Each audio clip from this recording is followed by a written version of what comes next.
ये जो तस्वीरें आमतौर पे आवेजा घरों में लोग करते हैं, खास पाक रज़ी अल्लाह ताला अन्हु का नाम भी उसमें लेते हैं, बिल्कुल दाता साहब का नाम भी होता है, सुल्तान बाहू रहमतुल्लाह अलैह का भी, और भी बहुत सारे औलिया किराम का, और उसमें फिर अपने तसव्वुरात से बहुत सारा कुछ कर लेते हैं। किसी कोई वली हवा में उड़ रहा होता है, कोई शेर पे बैठा होता है, किसी के दाएं में सांप फिर रहे होते हैं, तो ये उनका तसव्वुराती और तखय्युलाती उनकी चीजें होती हैं। किसी बुजुर्ग की तस्वीर यूं ताजीम के तौर पे घर में लगाना या अपनी दुकान में लगाना, या बाज मैंने ठेलों के ऊपर देखा है कि लोग अपने ठेले में कारोबार की बरकत के लिए लगा देते हैं। ये तमाम तर हराम हराम हराम और शदीद तरीन हराम। अल्लाह ये इस कदर संगीन हराम है कि इसके ऊपर नबी पाक सल्लल्लाहु अलैहि वसल्लम की सरी सरी अहादीसे तैयबा मौजूद हैं कि नबी पाक अलैहिस्सलातु वस्सलाम ने जिस कदर तस्वीरों के, यानी तस्वीरों पर तो मुतलक नहीं सकती जी, लेकिन उन तस्वीरों के अंदर भी जो बतौर खास बुजुर्गों की तस्वीरें हैं, सबसे ज्यादा शिद्दत, सबसे ज्यादा सख्ती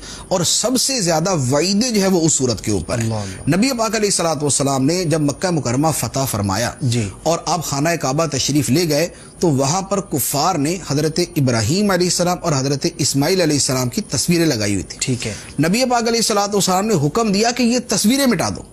इब्राहीम और इस्माइल अलैहिस्सलातु वस्सलाम अल्लाह के बरगुज़ीदा नबी, इस कदर मुकद्दस हस्तियां, लेकिन सरकार ने फरमाया मिटाओ। सहाबा किराम ने मिटाया, सरकार तशरीफ ले गए, दोबारा जाके देखा तो थोड़ा थोड़ा निशान बाकी था। नबी पाक अलैहिस्सलातु वस्सलाम ने खुद कपड़ा मुबारक अपने दस्ते मुबारक में लिया और खुद उसको रगड़ रगड़ के मिटा के उसके तमाम के तमाम असरात को खत्म कर दिया। तो जब हजरत इब्राहीम अलैहिस्सलातु वस्सलाम की तस्वीर लगाना जायज नहीं, हजरत इस्माइल अलैहिस्सलाम की तस्वीर लगाना जायज नहीं, तो फिर किसी और की तस्वीर लगाना किस तरह जायज हो सकता है? आला हजरत अलैहिर्रहमत ने फरमाया कि इस सूरत की हुर्मत के अल्लाह के नेक बंदों की तस्वीरें यूं आवेजा की जाएं, इसकी हुर्मत जरूरियात दीन में से है। यानी ये उस मर्तबे की हराम और शदीद और संगीन चीज है कि इसका जो इनकार करे वो मुसलमान नहीं। तो लिहाजा बुजुर्गों की तस्वीर लगाने से इंतहा दर्जे का इज्तिनाब किया जाए।